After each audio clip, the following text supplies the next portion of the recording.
In today's video, I am going to teach you how to stop screen sharing in Google Meet. First, go to the main meeting view in Google Meet.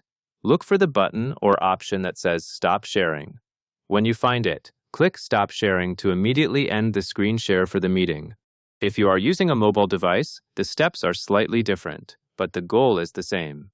Open your Google Meet app and return to the meeting screen where your sharing is shown. On the mobile app, you will typically see a Stop Sharing option on your app screen while you are sharing. Tap Stop Sharing on your app screen.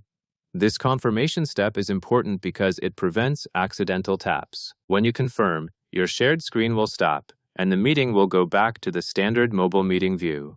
At that point, you can continue talking or watching the meeting without broadcasting your screen. To make sure everything worked, take a quick look at the meeting view after you stop sharing. You should no longer see your shared content displayed in the meeting. You may also notice that the interface changes to show that sharing is no longer active.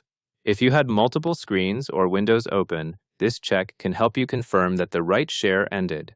That covers everything you need to know to stop screen sharing in Google Meet, on desktop, in your browser, or on mobile.